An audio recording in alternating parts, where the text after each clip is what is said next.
Hey, salut à tous! Aujourd'hui, je voulais vous parler des assist hooks parce que c'est pour moi la meilleure méthode pour monter ses leurres à truite. Alors un assist hook, qu'est-ce que c'est?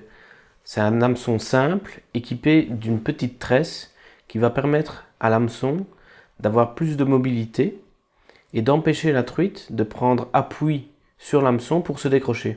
L'intérêt principal est donc qu'on décrochera moins de poissons. Si vous pratiquez le no-kill, un avantage supplémentaire, c'est que c'est des hameçons simples et que donc vous allez abîmer moins le poisson qu'avec des triples. Et lorsque vous voudrez décrocher votre truite, vous allez la décrocher plus facilement. Pour le montage, vous aurez besoin de plusieurs petites choses, mais je vais commencer par le plus important, c'est les hameçons. Moi, je préfère les hameçons typés carpe. Pourquoi? Parce qu'ils sont plus lourds, plus forts de fer, ils ont une hampe plus courte et une ouverture plus large. Je préfère donc des hameçons forts de fer pour équilibrer les leurres. Parce qu'en fait, donc les leurres sont conçus et équilibrés avec des triples. Lorsque vous allez retirer des triples, si vous mettez des hameçons fins de fer et légers, votre leurre va être déséquilibrée. Donc moi, je préfère mettre un hameçon simple, mais plus fort de fer pour qu'il ait approximativement le même poids qu'un hameçon triple. Et ainsi garder l'équilibre de mon leurre. Il faut que la hampe soit courte, car si vous prenez une hampe longue, vous avez de grandes chances que vos hameçons vont s'entremêler. Et donc, vous allez rater des poissons. Et on veut une ouverture large pour augmenter les chances de piquer le poisson. Et si vous pouvez prendre des hameçons sans ardillon d'origine, c'est encore mieux. Pour ce qui est de la taille des hameçons, pour des poissons nageurs de 50 mm, j'utilise des hameçons entre la taille 10 et 8, suivant la marque, parce que la taille peut quand même varier. Donc il faut regarder un peu en fonction du modèle d'hameçon que vous avez choisi.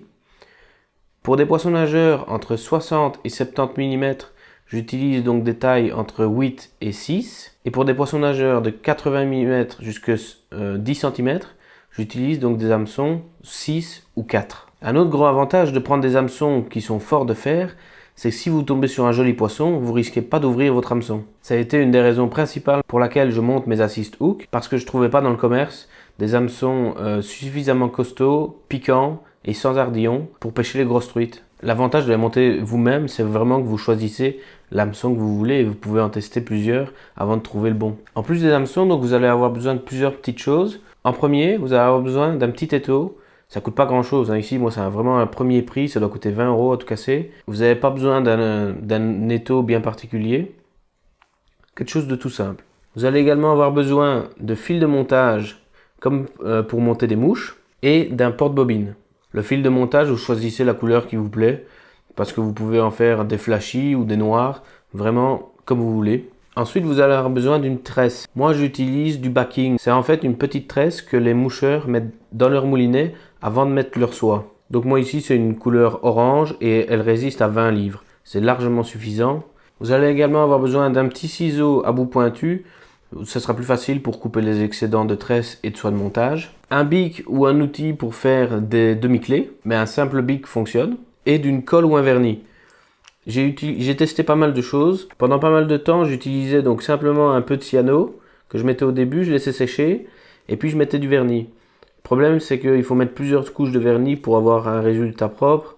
Ça prend pas mal de temps, il faut le laisser sécher et tout ça. Donc ici, j'ai décidé de tester la colle UV. Ça fonctionne pas mal.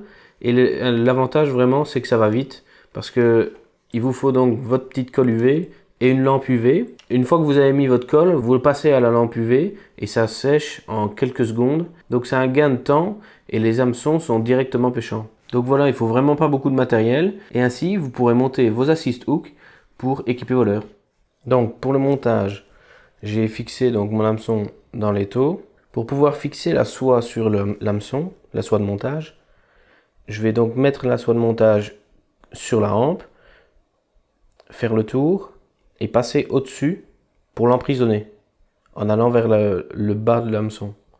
Et donc, une fois qu'elle est emprisonnée, donc on peut la lâcher et on descend en tournant. En général, je descends à peu près jusqu'à la hauteur de la pointe de l'hameçon.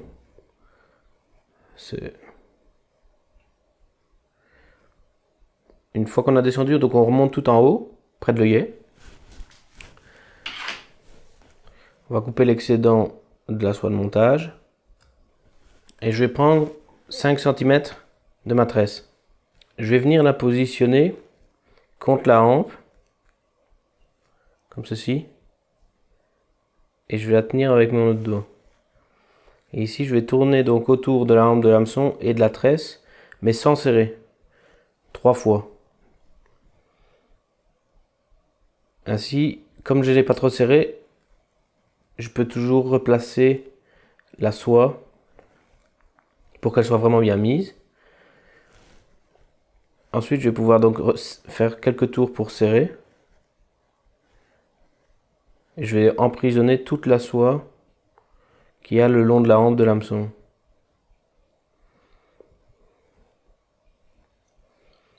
Une fois que je suis arrivé en bas, donc je remonte.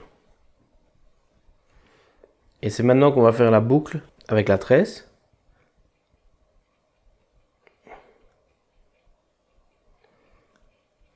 Donc je vais faire une boucle comme ceci. Et la taille dépend vraiment de votre leurre. Il ne faut pas la faire trop longue parce que sinon les hameçons ils vont s'en mêler. Et il ne faut pas la faire trop courte parce que sinon on perd l'avantage de la 6 hook. Donc comme ça me paraît bien. Et là encore une fois je vais donc tourner 3 fois sans serrer pour pouvoir la replacer. Et ensuite je vais redescendre le long de la hampe en serrant. Avant d'arriver tout en bas, je vais couper l'excédent de la tresse.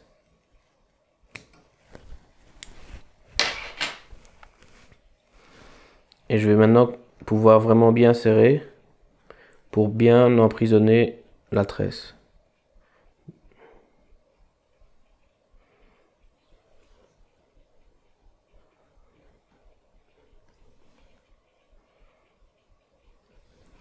Une fois que c'est fait, donc on va faire le nœud pour finir.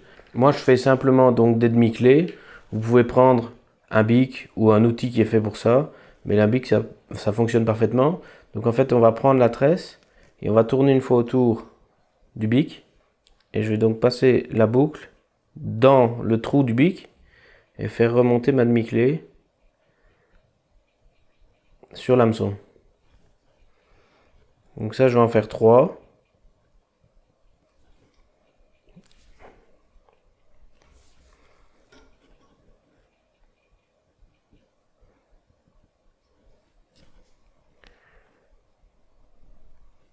Une fois que vous avez fini votre demi-clé, on peut couper la soie de montage.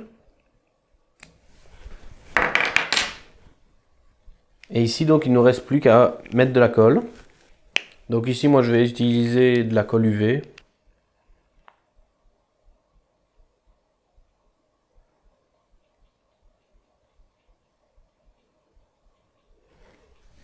Bon l'idéal ça sera avec un petit pinceau ou quelque chose du genre.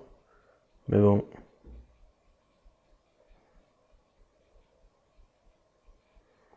Donc il faut bien en mettre partout sur la ligature, enfin faut bien en mettre partout sur la soie de montage. Et comme c'est une colle UV, ben une fois que on a mis la colle, je vais venir avec la lampe pour la faire durcir.